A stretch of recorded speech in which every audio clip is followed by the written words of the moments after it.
So now that the chess pieces are in place, I guess I can begin. Welcome to the open door. Tonight I thought I'd read from a website which is called, well, this particular article is called Goddess Symbolism Within Freemasonry. Because apparently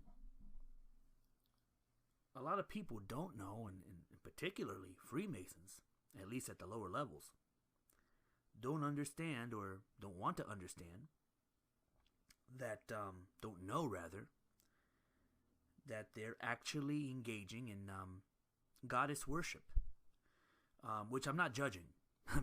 Believe me, it's the complete opposite. My problem with it is quite simply that they keep it a secret. So I'm going to read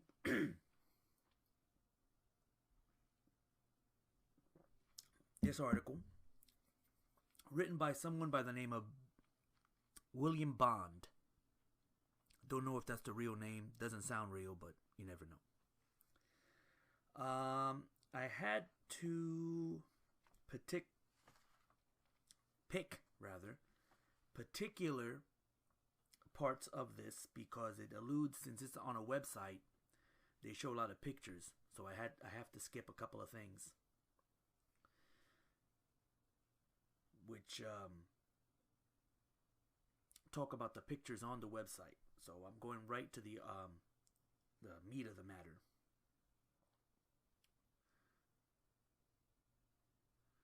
Okay, I will start here. A few years ago, I came across an illustrated Freemasonry book in my local library and glanced through it out of idle curiosity.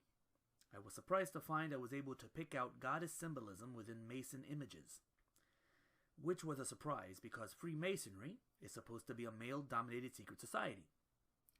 So why would an organization that has steadfastly refused to allow female members within its ranks for hundreds of years use goddess symbolism? It didn't make sense. I began to read more about Freemasonry and found enough information about the connection between Freemasonry and goddess worship to fill a book. This article is a taste of what I have discovered so far. I am myself not a Freemason, so any knowledge and understanding from this article only comes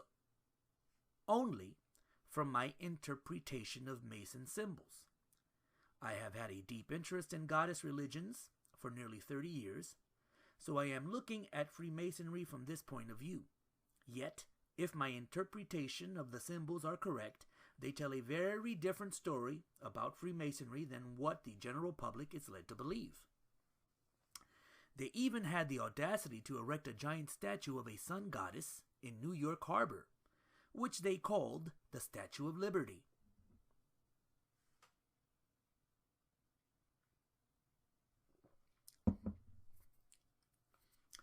The Statue of Liberty was conceived, financed, and built by Freemasons.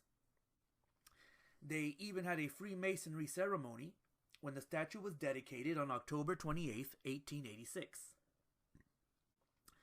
by the then President of USA, Grover Cleveland. This colossus was initiated by French Freemason Frederick Auguste Bartholdi, whom he claimed he caught a vision of a magnificent goddess holding aloft a torch in one hand and welcoming all visitors to the land of freedom and opportunity. So clearly, in his mind, the statue was a goddess. He also wanted to build a giant statue of the goddess Isis in Egypt. But as Egypt was then and now a Muslim country, this wasn't a good idea, and it fell through. And I'm just going to step in here and say another thing. This is not the article. I'm going to butt in for a minute. It's really interesting that that is the case when you do the research, you find out that the Muslims, whether they know it or not, are also following a goddess. As a matter of fact, that very goddess that this gentleman wanted to erect a statue of, they're worshiping it, whether they know it or not. So let me continue. But they can't let anybody else know that. You see what I'm saying? To continue, the cost of making and installing this Statue of Liberty was enormous. The French Freemasons had to raise $3,500,000 French francs, while New York newspaper owner Joseph Pulitzer donated $100,000, which in the 1870s was a lot of money. The symbolism of the statue shows she is a sun goddess. We can see this by the ray of the sun coming out of her headdress and the flaming torch she is holding. The significance of this is in pagan times, there used to be sun gods and moon goddesses, with the sun god being the dominant deity because the sun has the greater light. But in more ancient times, there used to be sun goddesses and moon gods. So she would be a dominant goddess, taking us back to the creatrix, Great Mother.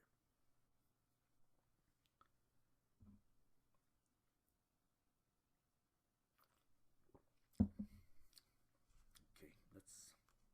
now I have to go ahead of this. Where does this start?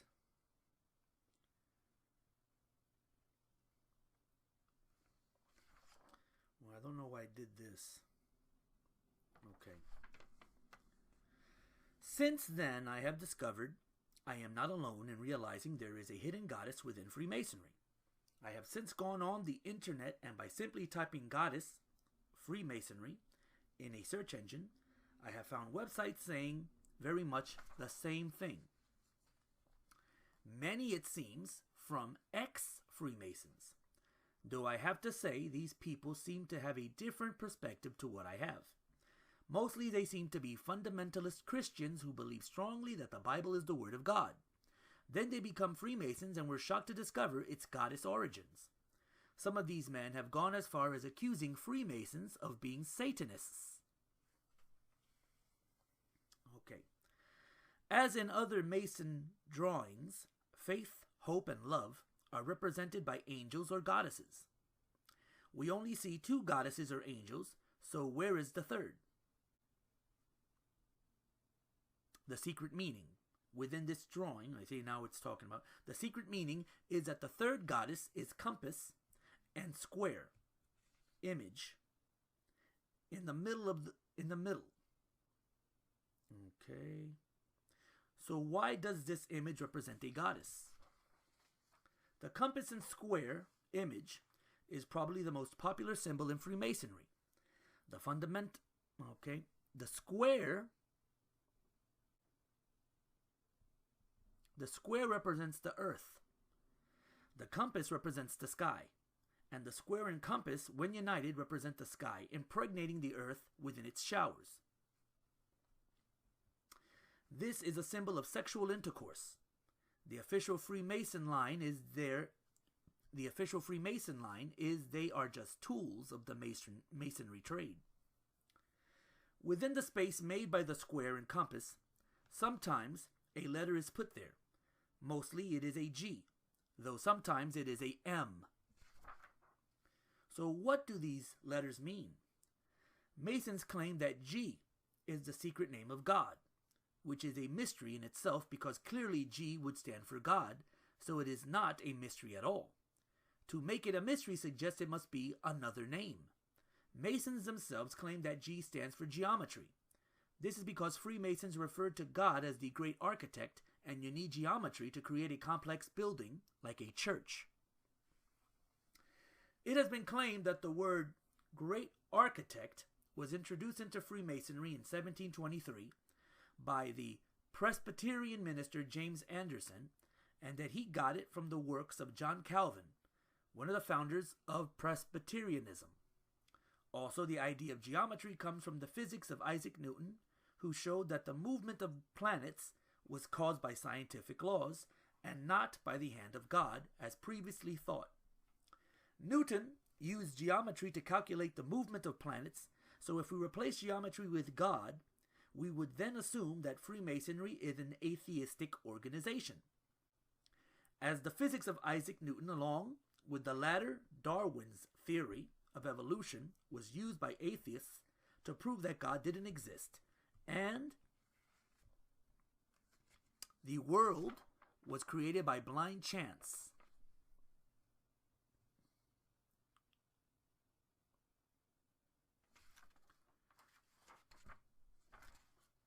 Though the irony of this is that Isaac Newton was a very religious man and would completely reject this claim. Freemasonry is certainly not an atheist society, and they even ban people from joining it who are atheists. In my opinion, both the Great Architect and Geometry are really very poor names for the Creator. After all, there is a vast difference in planning a building and creating life.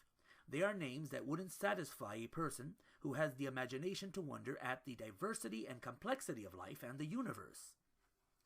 A better explanation comes from Gerald Gardner, who was not only a Freemason, but the originator of modern witchcraft. At the end of an article about witchcraft, he was to write, "The myth of witchcraft seems to be the story of the goddess," here quoted. "I am forbidden to give her name, so I will call her G."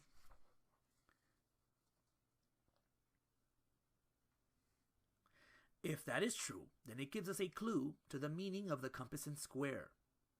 The letter G is framed by a diamond shape. This shape must be important because masons use the same shape using other tools. This then suggests that the shape that the object makes is more important than the objects that make the shape. So what is this shape trying to tell us? The V, or triangle shape, seems to be used a lot in Freemasonry symbolism.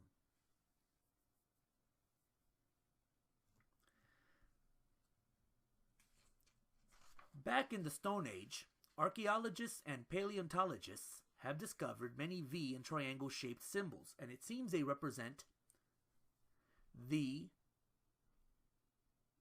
woman's pubic hairs. Or rather, they seem to represent the triangle of a woman's pubic hairs, while the diamond shape is similar to an open woman's vagina. We can find examples of this in the image of Sheila na gig. The image called Sheila na gig, and is found, believe it or not, on ancient Christian churches in Britain and Ireland.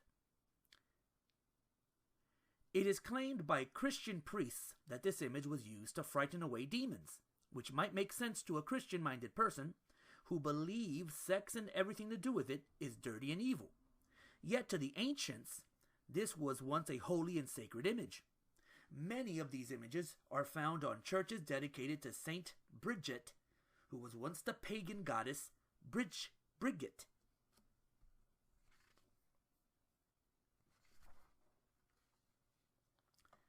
It has also been claimed that when the Christian church first built the first stone churches, the workforce still followed pagan beliefs.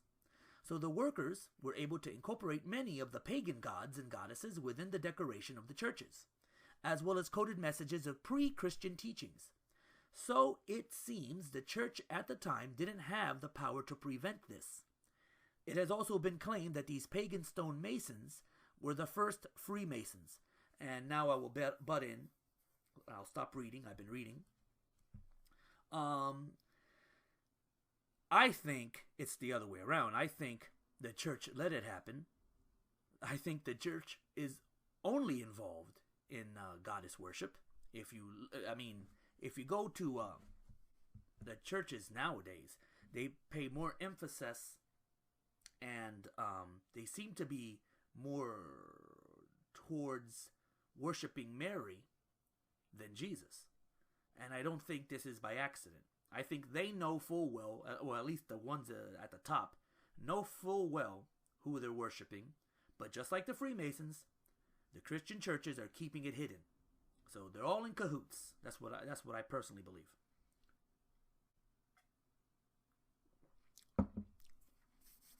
As these shows continue, I will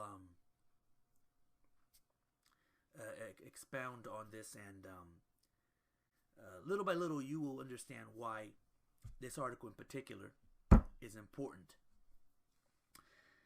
Freemasons today don't mind it. Oh no, continue reading.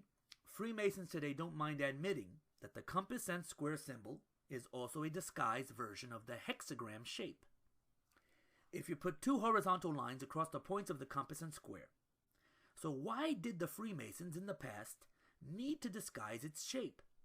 Although in the last 200 years the hexagram has gained reasonable respectability as the Star of David in Judaism, in pre-Christian times it was used by pagan religions. So back in medieval times it would have been seen as a pagan symbol which would warranted a visit by the Inquisition for anyone who dared to display it. But not because these, well, I'm butting in again. Not because they thought it was an evil symbol. It's because they didn't want nobody knowing this. You see what I'm saying? It's like two gangs. Both gangs are bad. You know what I'm saying? They both doing criminal activity. But once one gang tries to get into the territory of another gang, that's when the other gang has to come in and take care of business, you know? You can't do that. You can't do that. We're doing it.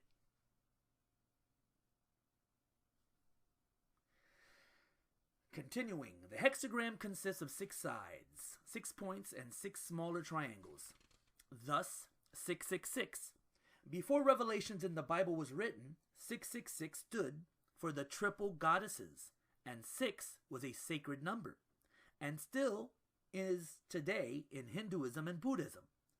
So the story of the beast, 666 in Book of Revelations, was a attack on goddess worship, as 666 was also used to represent the triple Babylonian goddess Ishtar, whom Revelations called the Great Whore of Babylon. Hex is also associated with witchcraft, as it is another name for a witch's spell, and in German, a Hexen is a witch. The hexagram is very ancient, and it was used to represent sexual love, as we can see 2 triangles of the female, the pubic hairs, joined together. This may be an ancient symbol of sisterhood or lesbian love if you take away the 2 horizontal bars like the Freemasons have done. You once again have the diamond shape similar to an open vagina. The hexagram is still used today by the Hindu Tantra as a symbol of sexual intercourse. Judaism only adopted the Star of David as late as the 18th century, so they may not know of its original meaning. In our Judeo-Christian world, we assume that sex and religion don't have nothing to do with each other, because we have been taught that sex is a sin. But in the ancient past, sex was seen as a very sacred act, because it creates life. This is true even in Hinduism today, as whole temples are devoted to the sacredness of sex. As was also the vagina, because prehistoric people believed that the whole world was born from the womb of the Great Mother. For this reason, they worshipped the vagina as the source of all life. The later patriarchal religions made sex a sin and claimed that the vagina was unclean, as an attack on the earlier goddess religions.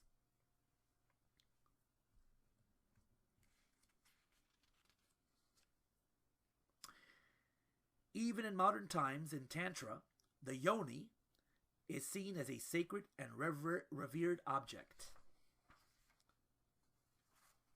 To many Christian-minded people, these carvings from India would be seen as obscene. One shows a woman with the muscles of her abdomen flexed in contraction as she is about to give birth. When ancient people believed that the Great Mother created the universe, it was easy for them to imagine the Great Mother giving birth to the world. For this reason, everything associated with giving birth became very sacred.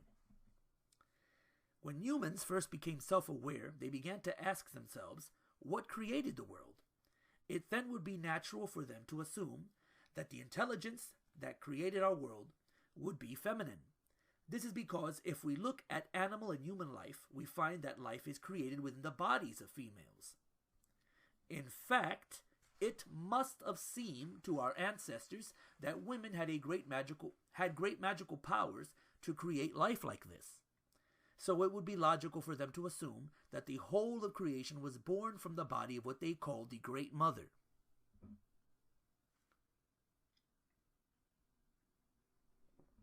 This belief, it seems, gave women great power and status in human societies. Because if the creatrix was female, then all women were created in the image of the Great Mother. This belief made women very holy because it was only women who could create life in the same way the Great Mother had done. This is seen clearly in the many images found in Paleolithic and Neolithic sites, where they show images of the sex act, the genitalia of women represented as V, of a woman's pubic hair or slit symbols, and the very many naked images of women themselves. The picture that comes from these ancient times is that people then regarded the sex act, menstruation, childbirth, and breastfeeding as all being very sacred. When these images were first discovered in the 19th and 20th centuries, they were dismissed by male scientists as just fertility symbols, and many were thrown away. We only know about them because some academics saw them as works of art and preserved them. Since then, very large numbers of these symbols and images have been found in many parts of the world. This has made some people realize that these were the images of a major worldwide religion. Some paleontologists have speculated that people in the Stone Age were unaware that the sex act produced childbirth. So women suddenly producing children would be seen as a wondrous miracle. They also went on to imagine that when men realized this role in conception, or rather their role in conception, he no longer worshipped women as magical beings and took over the role of creator himself. To support this theory, we do find in ancient Egypt that the god Atum created the world in an act of masturbation. The problem is that we do find the sexual act portrayed in Stone Age art. Also, the numbers 13 and 9 are important numbers in cave art. There are 13 menstrual cycles, or moon months, in a year, and it takes on average 9 months for a baby to be conceived, and be ready for birth. So the people then may not be as daft as we assume they might be. Also, the input of men in the act of creation can be over in a few seconds, which is not anywhere equal to women carrying a fetus for 9 months. The pain and drama of childbirth itself, and then the ability of the women to feed the newborn baby from her breasts, not to mention all the mysteries of menstruation, which was seen as something very holy and sacred in ancient societies, and something as unclean and taboo in later patriarchal societies. So, we can see from this that the ancient religion of the Great Mother would be a very feminine religion and emphasize the feminine and maternal instincts of compassion, caring, nurturing, loving, and creativity. This is supported by the fact that in the first civilizations of the Neolithic age, warfare and violence was completely unknown. Archaeologists only begin to find weapons of war, fortifications, and images of violence in the latter Bronze and Iron Ages, where it seems people began to worship male warrior gods. It seems that men started to begin to dominate our world about 5,000 years ago through violence and conquest. They then also created male-dominated religions that made the creator a male and claimed that the sexual act, menstruation, childbirth, and breastfeeding were all unclean, sinful, and taboo. This was to undermine the role of women. Even today, few women dare to breastfeed in public, while back in the 1950s and 60s, male doctors all but banned breastfeeding, claiming that cow's milk was better for the child. It was only later scientific research showed that showed the obvious fact that the human milk was best for human babies, as it had been discovered that mothers pass on their immunity to disease through the breast milk. Unfortunately, there is still resistance because mothers are still not encouraged to keep breastfeeding too long and to switch to cow's milk as soon as possible. In spite of the fact that the research shows that mothers keep on feeding their immunity to the baby right up to the time the baby is weaned. Also, more modern research shows that feeding babies cow's milk contribute to cot baby death. Some Christian women, as late as the 20th century, would go to priests for a cleansing ritual to clean them of the sin of childbirth. Let me read that again. Some Christian women, as late as the 20th century, would go to priests for a cleansing ritual to clean them of the sin of childbirth. Children also go through the cleansing ritual of baptism, which originally was to clean them of the sin of being born of women. So we can see through patriarchal attitudes an attack on the importance of women's roles. As feminists have pointed out so often, child rearing is the most devalued work in our society.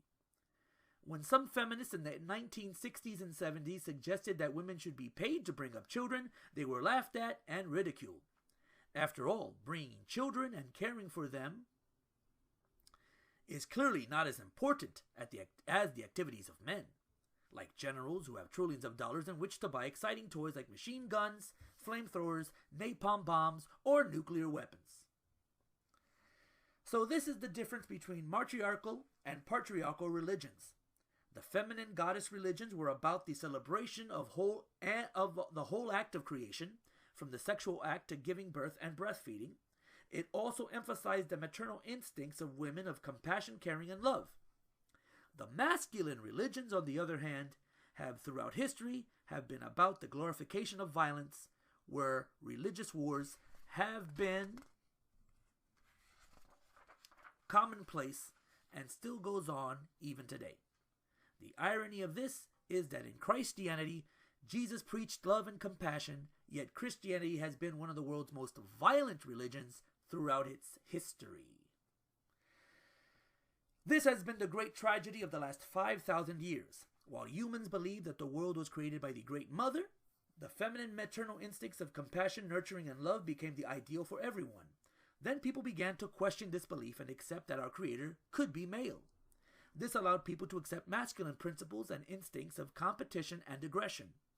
In time, this was allowed to grow until it turned into violence and conquest, creating the world we know throughout recorded history of war, oppression, poverty, and suffering. Modern scholars claim that goddess religions were only fertility cults because of the way ancient people used to worship images and carvings of vaginas. Probably with their Christian bias, they may have thought that they were all sex mad in these goddess religions.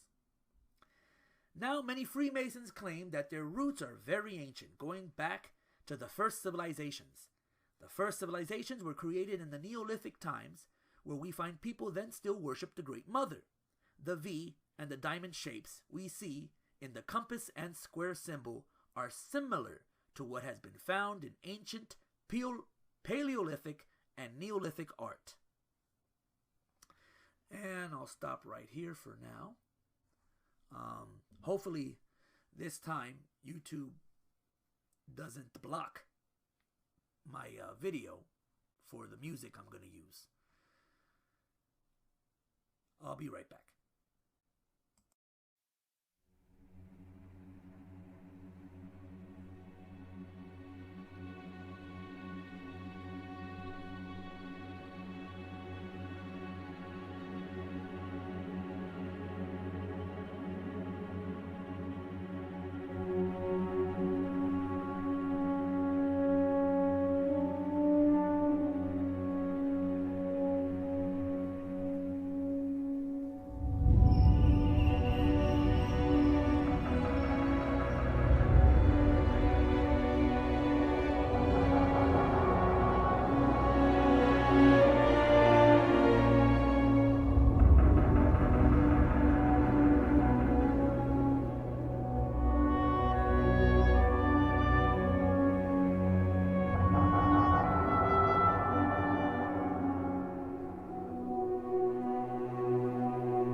For those of you wondering what music I used, that was the first track off the Prometheus official soundtrack for the movie. Now, let's continue. And once again, I'm reading from a website which published, I'll get the name of it, in case you want to go find it for yourself. Goddess Symbolism Within Freemasonry. I don't have the website's link right now. I'll put it at the bottom of this vid. But just all you have to do, put in Google Goddess Symbolism Within Freemasonry by William Bond, and I'm sure you'll stumble upon the website itself. So, let us continue. So, it suggests that the Freemasonry secret name of God would be Goddess.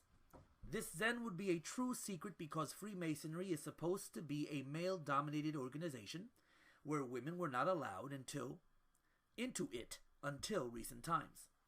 Also, as Freemasonry originated in Christian countries, they wouldn't want to be seen worshiping a goddess in a sex-mad fertility cult.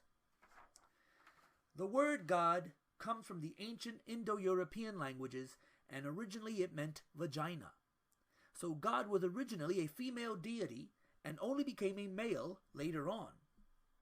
The word man was also feminine in ancient Indo-European languages and only came used for the male sex later on. Even in North India today, Kot means vulva, female organ of regeneration. Kot, God. Kot, God. Female organ of regeneration, creation, and eternal beginning. So, the secret name of God would be the Great Mother or Great Architect, as the Freemasons call her in coded form. It would also make sense of why some Freemasons have put the letter M in the space between the two tools, because M would stand for Mother, which is the ancient name for the goddess. And let me just butt in one more time. I don't know if you've been seeing it, but I've been seeing the word mother in a lot of places, in a lot of films, in a lot of books. It appears that little by little they're revealing the truth, but they still haven't gone. They haven't gone wild with it, for lack of a better word. But as time continues, you're gonna see more mother this, mother that. You're gonna see perhaps a lot of political organizations, a lot of groups. You're gonna say concentrate on the mother or other words for mother. I think that that's gonna be the case as time goes on. Okay. Oh, okay.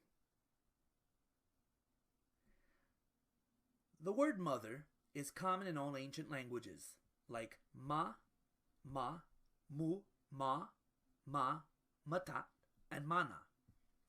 They all mean both a mortal mother and the Great Mother.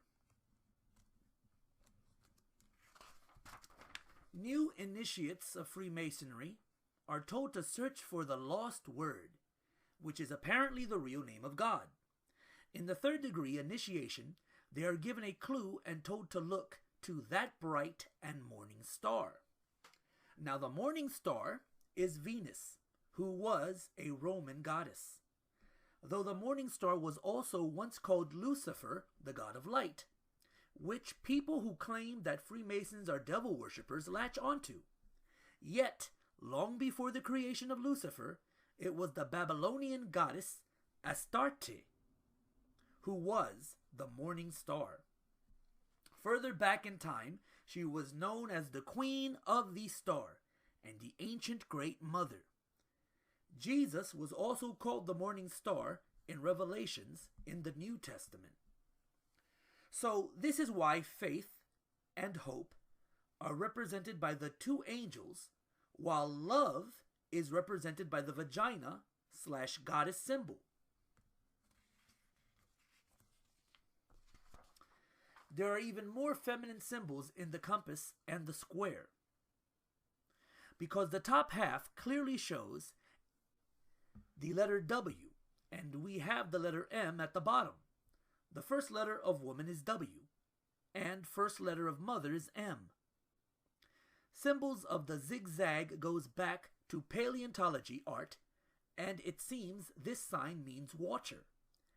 It is from the zigzag we get the letters WMZ and N. It also represented female vagina moisture and the fluid that surrounds a baby in the womb. The square and compass are laid in the center of the spine of the Bible, and this implies another feminine symbol. Where the two pages meet in the spine is a valley suggesting a closed vagina within the compass and square space. This could be seen as a form of blasphemy, because if the square and compass image is a goddess symbol, then what is it doing on the Holy Bible? After all, the Bible is all about a male god and ignores goddesses completely. Well, let me butt in there. For the uninitiated, yes. But if you know better, and you know what to look for when reading the Bible, there is goddess worship all over it. What is not so well known is that the ancient people of Israel used to worship goddesses, and what seems to be the name of pagan gods in the Bible are in fact goddesses. Scholars have found that the goddess Asherah appears 40 times in 9 books of the Hebrew Bible, Exodus, Deuteronomy, Judges, Kings, Isaiah, Jeremiah, Micah, and two Chronicles. Asherah is a very ancient goddess. In the ancient Ugaritic texts, she is called she who gives birth to the gods, which is similar to what Roman Catholics say about the Virgin Mary in calling her the Mother of God. Asherah is also called she who treads on the sea, which is exactly what Jesus Christ did in the New Testament. In fact, scholars have revealed that much of the Old Testament is about a religious war between the followers of the goddess Asherah, aka Sophia, and the followers of the god Yahweh, which we're going to get into hopefully in an upcoming episode, is also a female goddess. You can't wait to get into that one. If you don't believe it, stay tuned. In the end, it was the followers of Yahweh who won, and it was they who wrote the Bible as we know today. Even in the New Testament, there are goddess overtones. We today only know about 4 Gospels: Matthew, Mark, Luke, and John. Yet before Christianity became a state religion, it seems there were about 150 different Gospels. Some of them were about the goddess Sophia, whom it seems searched for her brother/lover, Jesus, in much of the same way as the Egyptian goddess Isis searched for her murdered lover Osiris. Other Gospels gave a more prominent role to Mary Magdalene and claimed they were female disciples. So, let me butt in now. I'll stop reading for one moment. So, he's suggesting, the person that wrote this, William Bond, is suggesting that things in the Bible were removed and changed. And that's a fact. And as the episodes continue, I will prove that it's a fact. Although, now I'm going to continue reading, although it is not mentioned in the official Bible, there is a well-known story that Mary Magdalene was a prostitute. Although there is no written proof of this in the Bible or in the Gnostic Gospels, so it would be easy to dismiss this story. Yet, it also has to be remembered that when Christianity became a state religion, there was at the time a vast amount of Christian texts that the state officials had access to, most of which was destroyed, and only what we know today as the New Testament was saved. Though in more recent times, parts of the Gnostic Gospels have also been found. So it could be possible that references of Mary Magdalene being a prostitute might be in these destroyed Christian writings. If we take this story seriously, what does this mean? We know that Jesus did mix with prostitutes, tax collectors, and the general outcasts of society. So is this then could just be another example of his tolerance and compassion? This might be one explanation, but prostitutes had another meaning back in biblical times. It is clear in the Old Testament that the priests of the god Jehovah hated the priestesses of goddess temples. We know this from the story of Jezebel. She was queen of Israel, but she worshipped the goddess Astarte. For this, she and her followers were murdered by the followers of Yahweh. Later on, her daughter, Athaliah, also became queen, and she also worshipped Astarte. And again, she was murdered. In an attempt to slander priestesses of the goddess, the priests of Yahweh referred to them as temple prostitutes, because it was known that in many goddess temples they used sexual rituals.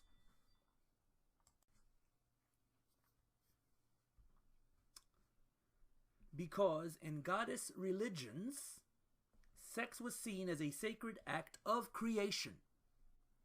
So, in calling Mary Magdalene a prostitute, it strongly suggests that she was in fact a priestess of a goddess religion.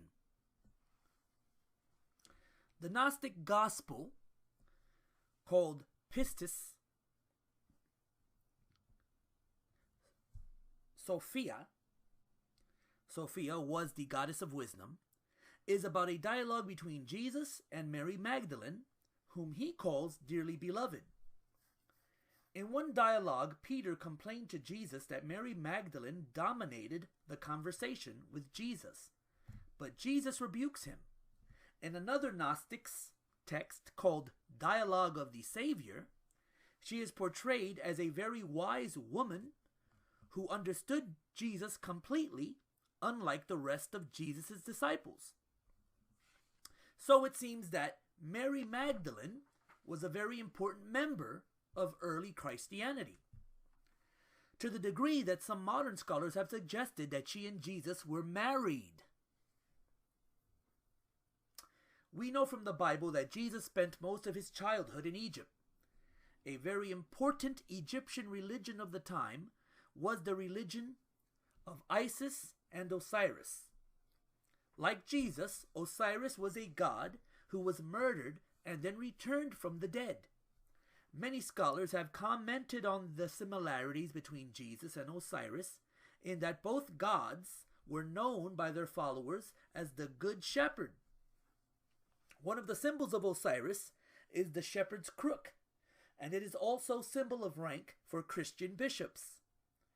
The image of Jesus' mother, Mary, holding him as a baby is also the same image of Isis holding her baby, Horus. Both Jesus and Horus traditionally have the same birthday of 25th December. Also, in Christianity, prayers are finished by the words Amen, which comes from the Egyptian god Amon. So was Jesus trying to introduce an Egyptian religion into Israel? It all does indicate that perhaps both Jesus and Mary Magdalene were trained priest and priestess in Egypt, probably in the goddess religion of Isis. Then they were sent as missionaries to convert the savage Israelites to a more compassionate goddess religion. Let me repeat that. Then they were sent as missionaries to convert the savage Israelites to a more compassionate goddess religion. They knew that to preach a goddess religion would mean that they would be quickly killed. So they converted their religious beliefs to fit in with the beliefs of the Jews. This meant that they turned the compassionate mother goddess into a loving father god. Perhaps Jesus may have fooled the common people when doing this, but he clearly didn't fool the priests. They were probably very aware he was preaching a goddess religion, and when they got the chance, had him crucified. From the way Jesus reacted to his betrayal and execution, he knew he was on borrowed time and was clearly prepared to die for his beliefs. What happened to Mary Magdalene afterwards we do not know. It seems she did survive, so she probably continued what Jesus started and secretly continued the teachings that both of them created. It is of interest that Christianity came back to Egypt, where it grew into a strong religion until Christianity became the Roman state religion.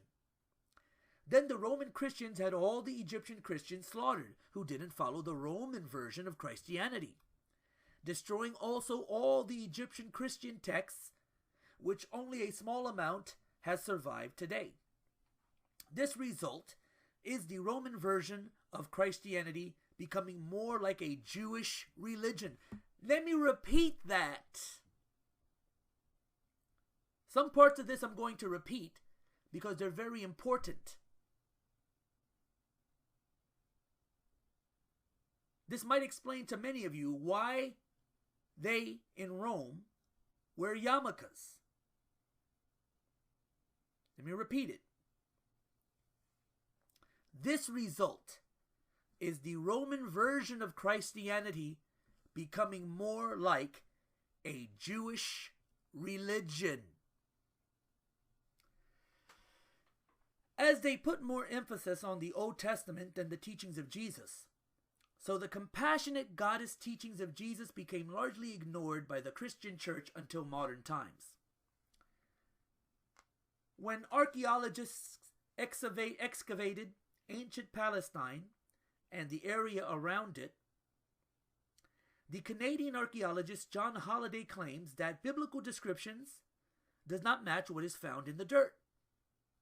What came clear from the archaeological evidence is that the Hebrew Bible was a very biased and heavily censored version of Jewish history. The evidence unearthed shows that goddess worship was commonplace in Israel right up to early Christian times, with large number of goddess statues discovered in the homes of common people. Archaeologists have shown that the Hebrews worshipped the goddesses Asherah and Astarte as much as the countries around Israel. So is this what the Freemason symbol is trying to tell us? That within the Bible is a hidden goddess? You better believe it. That's coming from me. The beehive is another popular Freemasonry image. I am sure they will tell you that the beehive is a symbol of people working together industrially for the good of the whole. So it would represent hard work and good organization. Yet, again, it would be another very good goddess symbol. The beehive is ruled by the queen bee, and the worker bees are also female. The male bees are the drones, who have no role except to fertilize the queen bee. The drones who are not used in this way are surplus to requirements and are killed by the worker bees. So it means that the beehive is in fact a matriarchal society, which seems to be a strange symbol for what is supposed to be a male-dominated organization. Bees in ancient times was the symbol of the goddess Artemis. This was because she was once the great mother who created the world without the help of a male god.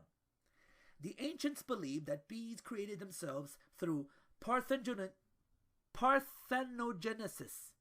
So bees became a symbol of the Virgin Creatrix Mother, who has survived in Christianity in the personage of the Virgin Mary. She is called by the Roman Catholics the Mother of God, which comes from a pre-Christian saying that the Great Mother is the mother of all gods. Some people have also claimed that the beehive represents the pregnant belly of the Great Mother, in much the same way that the artificial Neolithic Silbury Hill in England is claimed to be the swollen pregnant belly of the Earth Mother. Images of pregnant goddesses are found in Paleolithic and Neolithic sites.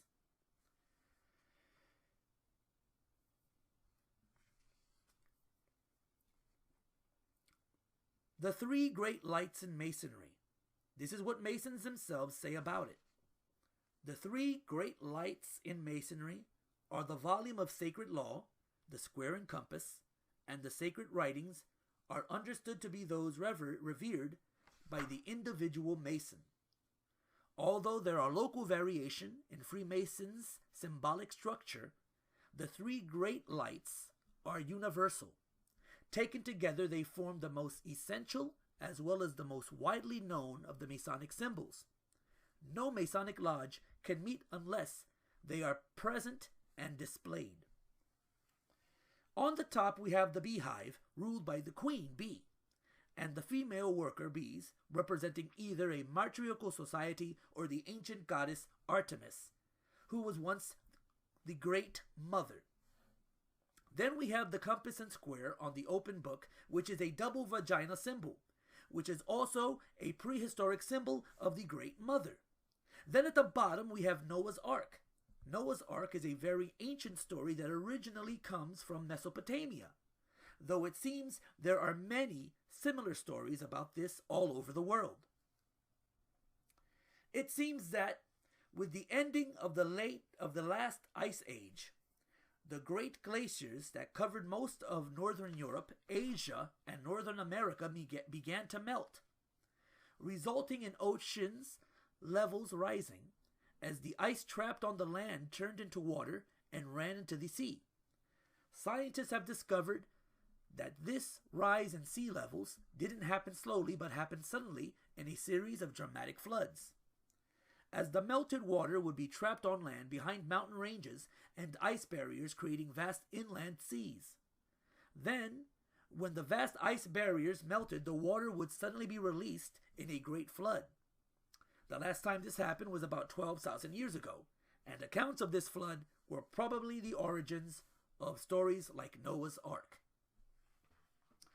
So the story of Noah's Ark takes us back to the Neolithic Age, which was an age of goddess worship, when people still worshipped the Great Mother.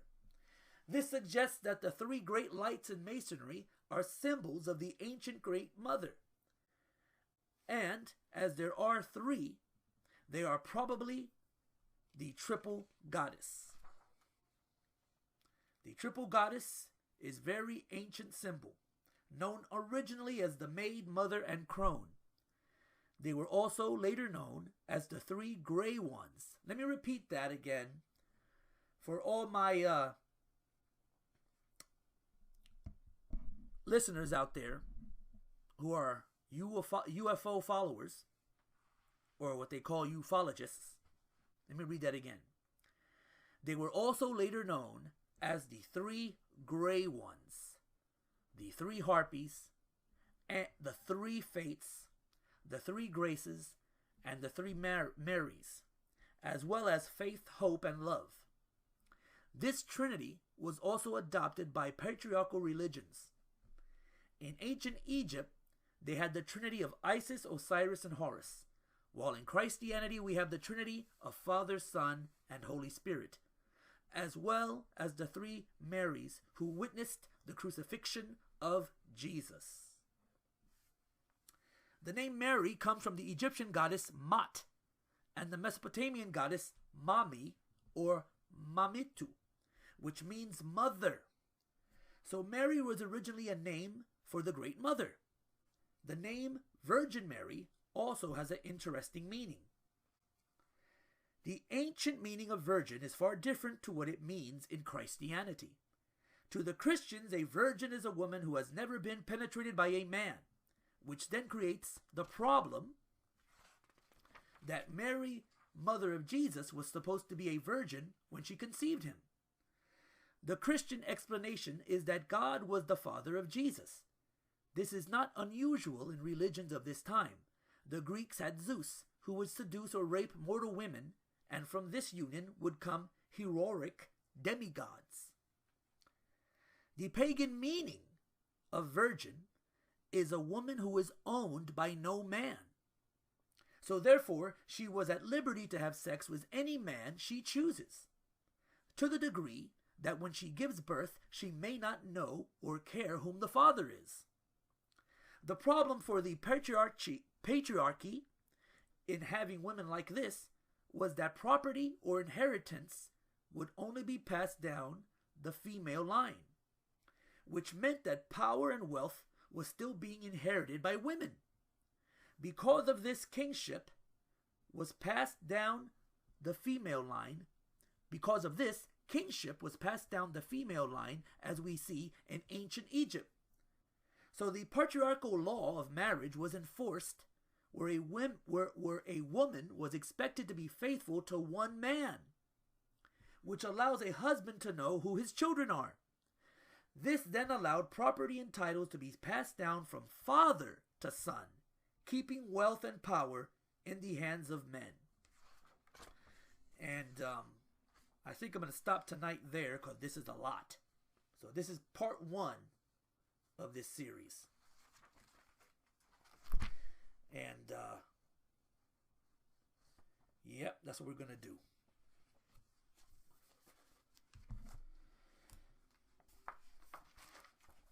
Let's see if YouTube and